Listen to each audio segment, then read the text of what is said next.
Por essa época, como diz a música de Zé Ramalho, transcorriam os anos 30 no Nordeste brasileiro, né? Beatos e cangaceiros, estava rolando lá no Juazeiro, ao lado do Juazeiro, no Crato, o Sítio Caldeirão, o Beato Zé Lourenço, numa fazenda do Padre Cícero Romão, ele reuniu ali o que Padre Cícero chamava os náufragos da seca. Os pobres que não tinham onde ficar, quando fugia na seca em busca de Juazeiro, da caridade do padre, aí, quando terminava a seca, ele dizia: voltar para onde? Se nada é meu. E meu patrão ainda me quer? Não sei. Então ele começou a juntar esse povo sob a liderança de Zé Lourenço, que era um homem analfabeto, negro, muito humilde, mas muito competente na gestão da terra. E esse cara, simplesmente, ele pegou uma fazenda do Padre Cícero que não dava nada, que não servia para nada, e ele transformou num pomar, né, com muitas fruteiras. Ele era daqui, ele era da mesma terra o Cabo Marcado para Morrer, das Ligas Camponesas, Teixeira. Ele era dali, hein? Sapé da Paraíba, mas assim, ele sendo de uma área ali que eu acho que na época era município de Sapé e que hoje é independente. Pilões, não sei o que de Pilões. E ele foi embora, praticamente fugido, que a família dele já tinha ido, e lá Padre Cícero alugou uma fazenda, Lagoa Dantas, se não me engano, para ele tomar conta. A polícia tirou na bala. Aliás, essa primeira não. Essa primeira o dono teve medo dele tomar a terra e pediu de volta. Ele entregou, mesmo sem indenização. Aí Padre Cícero deu uma fazenda dele. E nessa fazenda tem versões diferentes de 1.000 até 3.000 pessoas. Acredito na metade disso, em torno de 2.000 pessoas. E qual o diferencial? Né?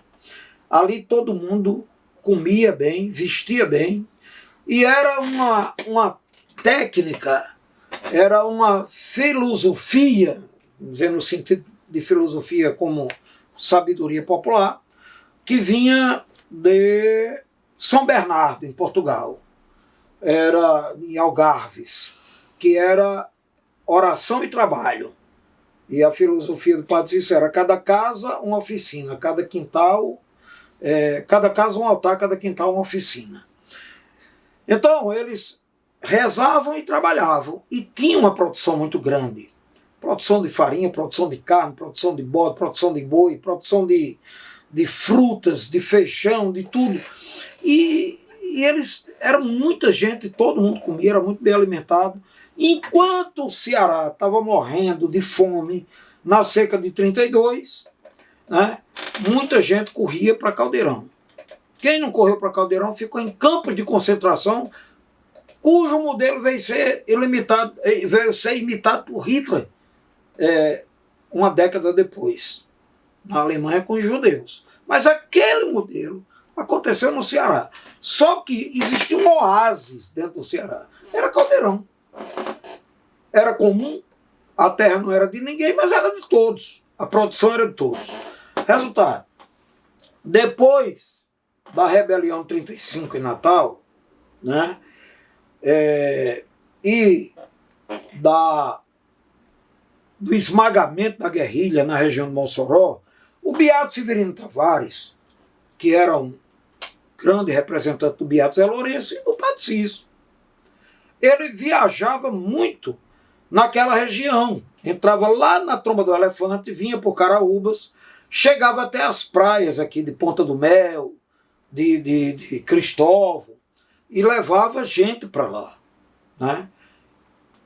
Tanto que no relatório da polícia, quando destruíram Caldeirão, fala-se de 70% a mais dos habitantes de Caldeirão eram do Rio Grande do Norte. A professora era Marina Gurgel, dos Gurgel de Caraúbas. Né? Acredito que ainda tem gente viva em Marizal, não gosta de dar entrevista. mas recentemente deram uma entrevista, o senhor que mora lá, deu uma entrevista para a neta de Severino Tavares, a professora Loureto, né? E eu peguei o livro dela. Ele deu entrevista recentemente, o cara que viveu em Caldeirão, né?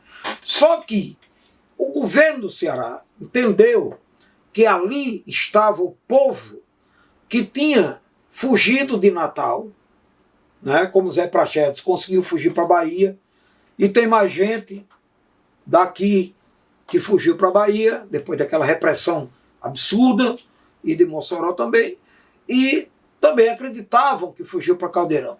Verdade ou mentira, o fato é que eles foram para cima para destruir aquilo ali, assim, colocando como fantasmas dois fatos, ou dois fantasmas, o de uma nova Canudos e de uma nova intentona, como ele chamava, a nossa insurreição. Tá? E aí entraram para destruir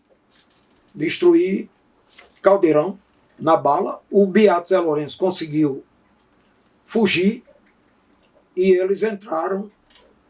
E grande parte do povo que escapou foi para um lugar chamado Mata dos Cavalos ou Mata Cavalos, né? Eu chamo mais Mata Cavalos, mas era isso. E aí lá um tenente, capitão com os filhos, policiais também, tentaram invadir e o Beato Severino Tavares botou uma emboscada lá e matou esses policiais. Matou esse capitão, esse oficial. Agora eu estou em dúvida se é capitão ou tenente, mas acho que é o capitão. Tatugueiros. Não, aí é de pau de colher. Esse era, acho que Zé Bezerra. Certo. E a morte desse tenente e dos filhos, outros policiais, provocou uma repressão extremamente violenta em cima de Mata Cavalos ou Mata dos Cavalos. A ponto de se dizer que existiu uma vala comum onde pode ter sido enterradas em torno de 700 pessoas. Uns falam de 400, outros de 700, outros até de 1000.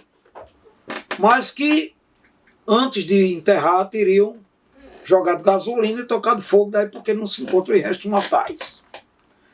Então hoje quando eu vejo falar em Rubens Paiva, o cadáver que não se encontrou, ali tem talvez 700 cadáveres que não se encontraram, como a beata Maria Araújo do Milagre lá da Hóstia, né? Até hoje enterraram essa beata lá dentro da igreja e carregaram os restos mortais dela, até hoje ninguém sabe onde está.